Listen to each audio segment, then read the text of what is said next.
Bismillahirrahmanirrahim. Assalamualaikum warahmatullahi wabarakatuh. Salam sejahtera bagi kita semua.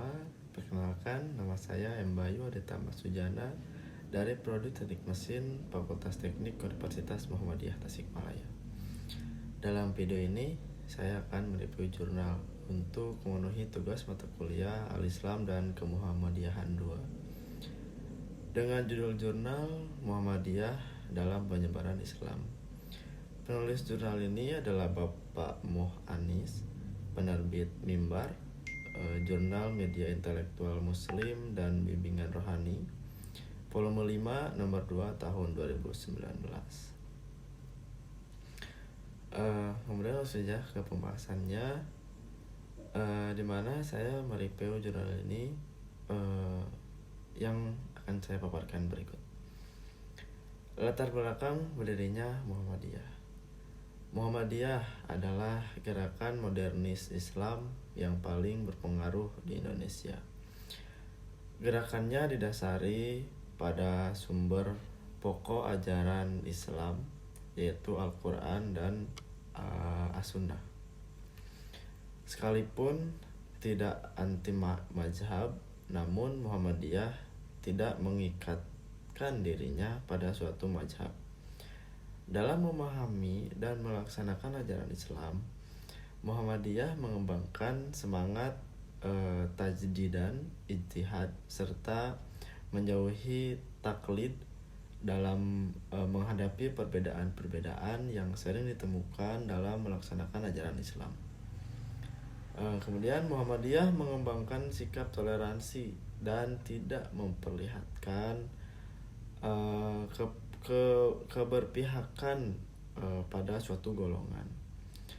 Pada prinsipnya, setiap ajaran Islam yang dilaksanakan haruslah bersumber dari Al-Quran dan As-Sunnah. Kemudian pada waktu Muhammadiyah didirikan, keadaan masyarakat Islam sangat menyedihkan, baik dalam bidang politik, ekonomi, sosial, maupun kultural akibat penjajahan Belanda di Indonesia. Melihat kondisi masyarakat demikian ini menimbulkan keprihatinan bagi beberapa orang tokoh masyarakat, hingga terbentuklah beberapa organisasi-organisasi yang bertujuan untuk mengubah kondisi masyarakat, terutama untuk membina dan mendidik masyarakat dengan semangat kebangsaan agar bebas dari belenggu penjajah. Salah satu tokoh pembaharu itu adalah Kiai Haji Ahmad Dahlan yang mendirikan organisasi Muhammadiyah. Beliau adalah sosok yang sangat bijaksana dalam menghadapi problematika umat. Adapun Kiai Haji Ahmad Dahlan memberi nama Muhammadiyah kepada pergerakan Islam yang didirikannya dengan maksud untuk bertafaul atau berpengharapan baik dapat mencontoh dan meneladani jejak perjuangannya dalam rangka menegakkan dan menjunjung tinggi agama Islam semata-mata. Tentu saja itu dilakukan demi terwujudnya uzul Islam wal muslimin, kejayaan Islam sebagai realita dan kemuliaan hidup umat Islam. Menurut pendapat Ahmad Syafi'i Ma'arif menyatakan bahwa kebangkitan Muhammadiyah merupakan usaha untuk memperbaharui pengertian kaum muslimin tentang agamanya, mencerahkan hati dan pikirannya dengan jalan mengenalkan kembali ajaran Islam sejati sesuai dengan dasar Al-Quran dan As-Sunnah. Kemudian Muhammadiyah lahir dengan orientasi keagamaan, lebih menampilkan diri sebagai gerakan Puritan untuk menghapus beban-beban kultural Islam yang terkena pengaruh budaya agraris. Dari orientasi yang cenderung bersifat keagamaan seperti itu, bisa dinilai bahwa Muhammadiyah berupaya untuk melakukan pembaharuan kualitatif yang bersifat keagamaan.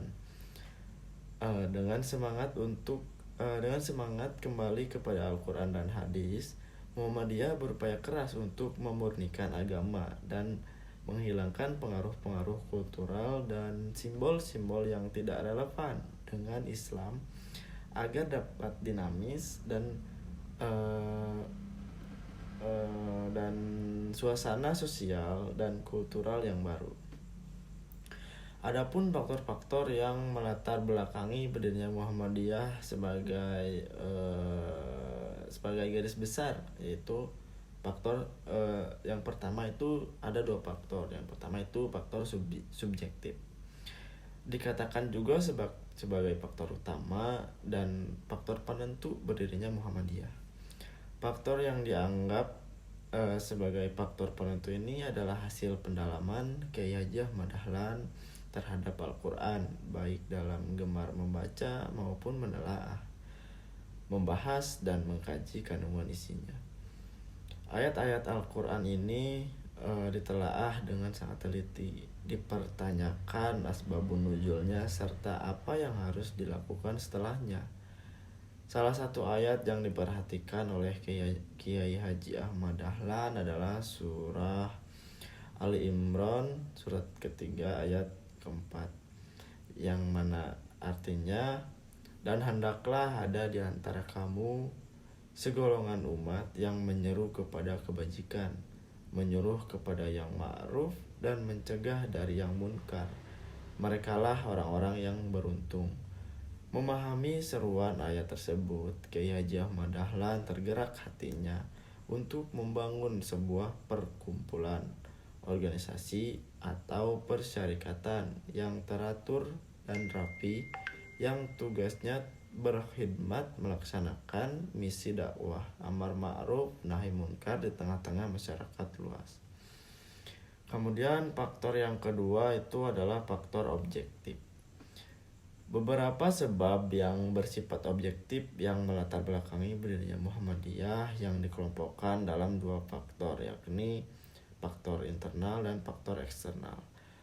Faktor internal ini yakni faktor yang muncul di tengah-tengah kehidupan umat Islam, seperti ketidakmurnian amal Islam akibat tidak dijadikannya Al-Quran dan As-Sunnah sebagai satu-satunya rujukan oleh sebagian besar umat Islam Indonesia, dan lembaga pendidikan yang dimiliki umat Islam belum mampu menyiapkan generasi yang siap mengemban misi selaku khalifah Allah di atas bumi. Kemudian faktor eksternal yakni faktor penyebab yang ada di luar tubuh masyarakat Islam Indonesia, seperti semakin meningkatnya gerakan kristenisasi di tengah-tengah masyarakat Indonesia, penetrasi bangsa-bangsa Eropa, terutama bangsa-bangsa Belanda ke Indonesia, pengaruh dan gerakan pembaharuan dalam dunia Islam. Menurut pendapat Prof. Mukti Ali, seperti dikutip Dr. Haidar Nasir menyatakan bahwa ada 4 faktor yang cukup menonjol yang melatar belakangi berdirinya Muhammadiyah, yaitu yang pertama, poin A, ketidakbersihan dan campur aduknya kehidupan agama Islam di Indonesia. Kemudian yang kedua, poin B, tidak efektifan lembaga-lembaga pendidik agama Islam. Kemudian yang ketiga, aktivitas misi-misi Katolik dan Protestan. Kemudian yang keempat, sikap acuh tak acuh, malah kadang-kadang sikap merendahkan dari golongan inteligensia terhadap Islam. Adapun latar belakang lahirnya Muhammadiyah di Sulawesi Selatan berawal dari adanya penetrasi bangsa Eropa, khususnya Belanda, dalam birokrasi atau kebijakan pemerintah Hindia Belanda terhadap Islam berwajah ganda, yakni sosialisasi kultural dan politik Hindia Belanda ke Nederland, kemudian misionarisasi agama. Hal ini berdampak pada terjadinya domestikasi kaum ulama ke dalam pemerintah Belanda. Fungsi dari ulama keraton menjadi birokrasi pemerintah. serta munculnya Islam kota atau Islam modern yang secara lebih langsung melemahkan kekuatan politik ulama. Islam kota ini tumbuh dalam akar kultural yang sangat berlainan dengan sebelumnya. Mereka mulai mengenal ide-ide barat melalui pendidikan barat. Pada awal abad 20, struktur sosial politik menggantikan peran ulama dan para bangsawan tradisional yang dikenal tiga pemimpin politik dalam masyarakat, yaitu kaum intelektual baru yang berfaham sekuler, keluaran lembaga-lembaga pendidikan modern termasuk di luar negeri.